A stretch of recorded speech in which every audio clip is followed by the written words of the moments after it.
Assalamualaikum warahmatullahi wabarakatuh. Perkenalkan, nama saya Ningtini dari Universitas Kanjuruhan Malang dengan NPM 220406030020. Prodi Peternakan.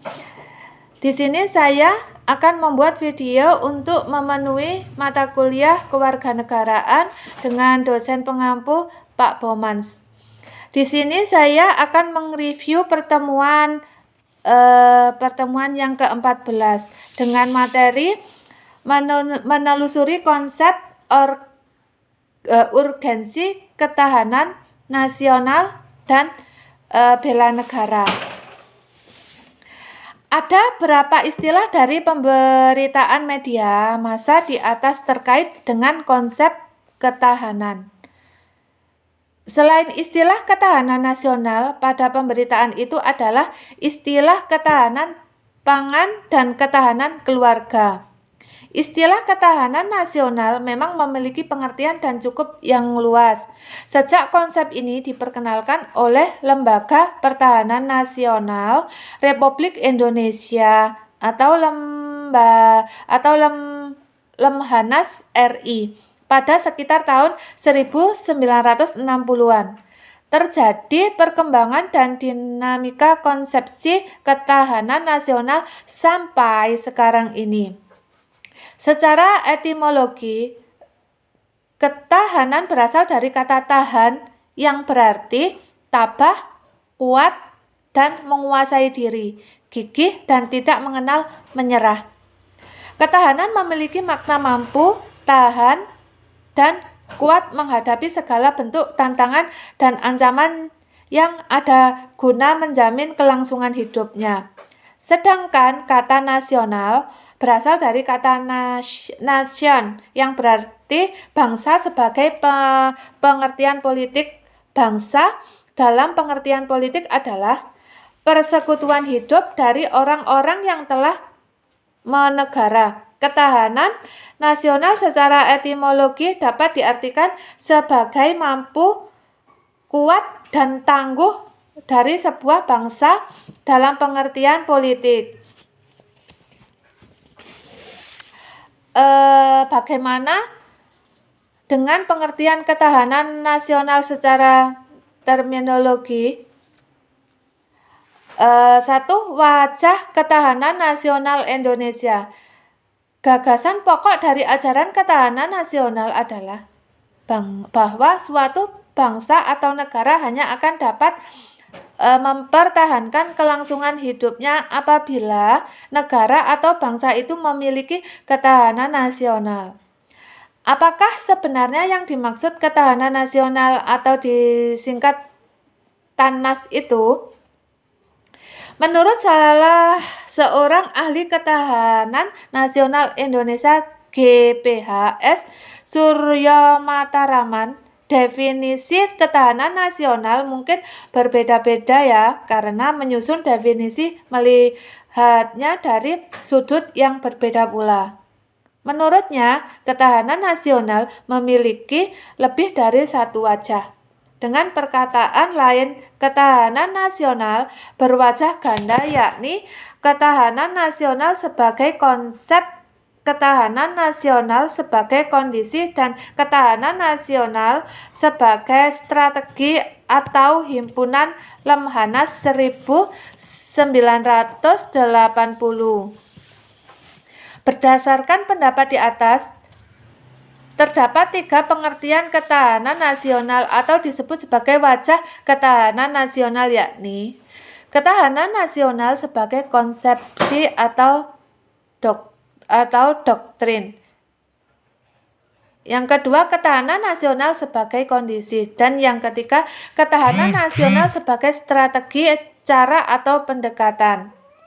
Untuk memahami ketahanan nasional sebagai suatu konsepsi, pengertian pertama perlu diingat bahwa ketahanan nasional adalah suatu konsepsi khas bangsa Indonesia yang digunakan untuk dapat menanggulangi segala bentuk dan macam-macam yang ada. Konsepsi ini dibuat dengan menggunakan ajaran Astagat gatra.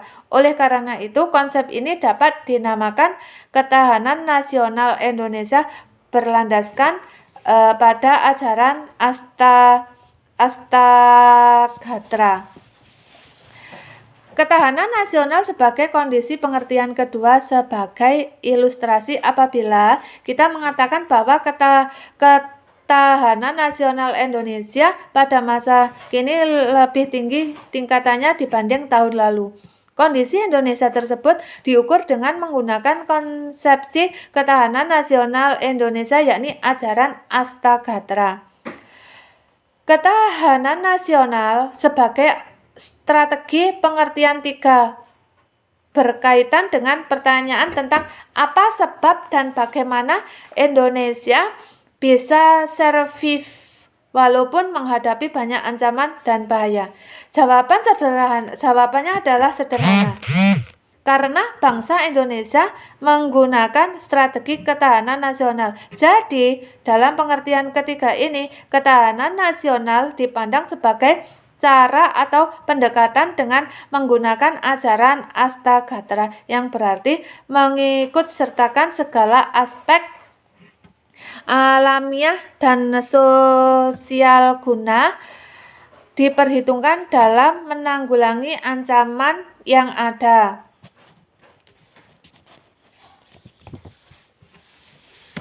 Tentang tiga wilayah ketahanan nasional ini selanjutnya berkembang dan terumuskan dalam dokumen kenegaraan. Misalnya pada naskah garis-garis besar haluan negara GBHN. Pada naskah GBHN tahun 1998 dikemukakan definisi ketahanan nasional.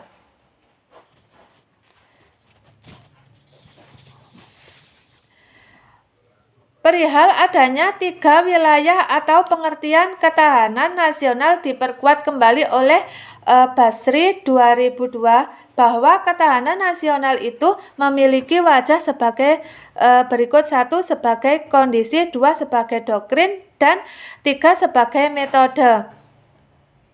Tanah sebagai kondisi adalah sesuai dengan rumusan ketahanan nasional pada umumnya.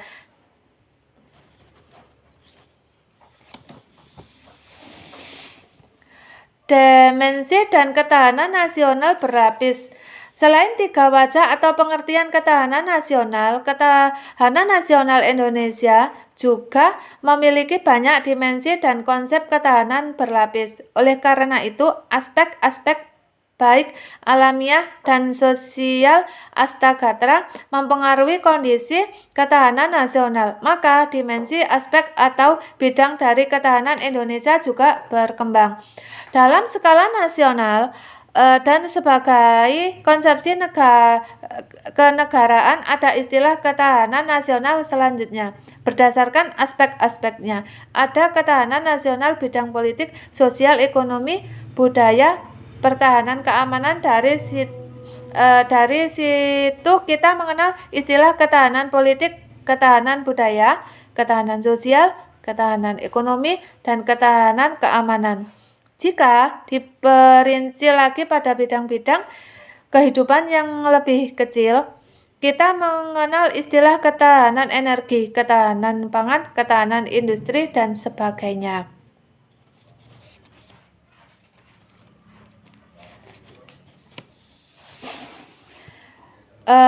Bela negara sebagai upaya mewujudkan ketahanan nasional.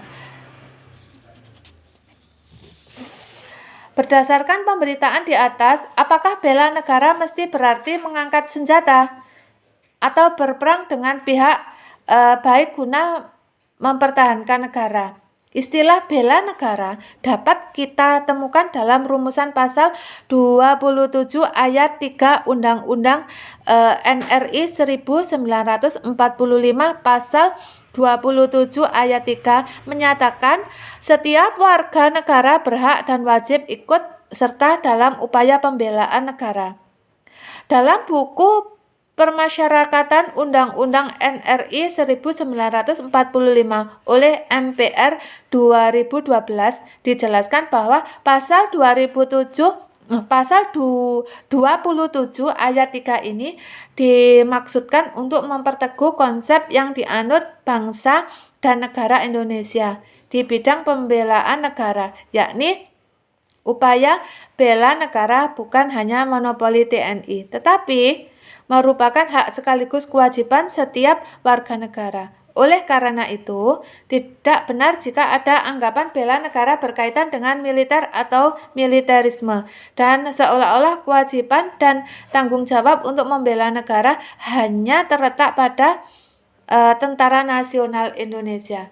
Berdasarkan pasal 27 ayat 3 Undang-Undang NRI 1945 tersebut, dapat disimpulkan bahwa usaha pembelaan negara merupakan hak dan kewajiban setiap negara Indonesia. Hal ini berkonsekuensi bahwa setiap warga negara berhak dan wajib untuk turut serta dalam menentukan kebijakan tentang pembelaan negara melalui lembaga-lembaga perwakilan sesuai Undang-Undang Dasar 1945 dan perundang-undang yang berlaku, termasuk pula aktivitas bela negara. Selain itu, warga negara dapat turut serta dalam setiap usaha pembelaan negara sesuai dengan kemampuan dan profesi masing-masing. Dalam Undang-Undang Nomor 3 Tahun 2002 tentang Pertahanan Negara pasal 9 ayat 1 disebutkan bahwa setiap warga negara berhak dan wajib ikut serta dalam upaya bela negara yang diwujudkan dalam penyelenggaraan pertahanan negara. Bagian penjelasan Undang-Undang Nomor 3 Tahun 2002 tersebut dinyatakan bahwa upaya bela negara adalah sikap dan perilaku warga negara yang dijiwai oleh kecintaannya kepada Negara Kesatuan Republik Indonesia yang berdasarkan Pancasila dan Undang-Undang Dasar 1945 dalam menjamin kelangsungan hidup bangsa dan negara. Upaya bela negara merupakan kehormatan bagi setiap warga negara yang dilaksanakan dengan penuh kesadaran, tanggung jawab, dan rela berkorban dalam pengabdian kepada negara dan bangsa. Jika bela negara tidak hanya mencakup perang mempertahankan negara, maka konsep bela negara memiliki cakupan yang luas. Bela negara dapat dibedakan secara fisik maupun non-fisik.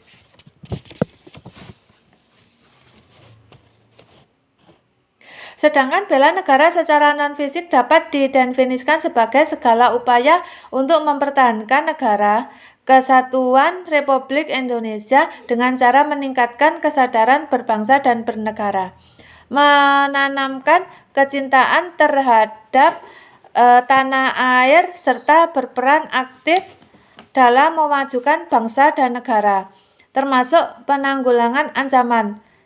Bela negara demikian dapat dipersamakan dengan bela negara secara non-militer.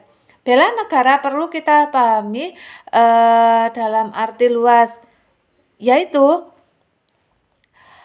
secara fisik maupun non-fisik, atau militer ataupun non-militer. Pemahaman demikian diperlukan oleh karena itu dimensi ancaman terhadap bangsa dan negara dewasa ini tidak hanya ancaman yang bersifat militer, tetapi ancaman yang sifatnya non-militer atau nirmiliter. Yang dimaksud ancaman adalah setiap usaha dan kegiatan baik dari dalam maupun luar negeri yang dinilai membahayakan kedaulatan negara, keutuhan wilayah negara, dan keselamatan segenap bangsa. Ancaman militer adalah ancaman yang menggunakan kekuatan bersenjata yang terorganisasi yang dinilai mempunyai kemampuan yang membahayakan kedaulatan negara. keutuhan wilayah negara, dan keselamatan segenap bangsa. Ancaman nirmiliter pada hakikatnya adalah ancaman yang menggunakan faktor-faktor nirmiliter yang dinilai mempunyai kemampuan yang membahayakan kedaulatan negara, keutuhan wilayah negara, dan keselamatan segenap bangsa. Dari sini penjelasan saya pertemuan 14. Wassalamualaikum warahmatullahi wabarakatuh.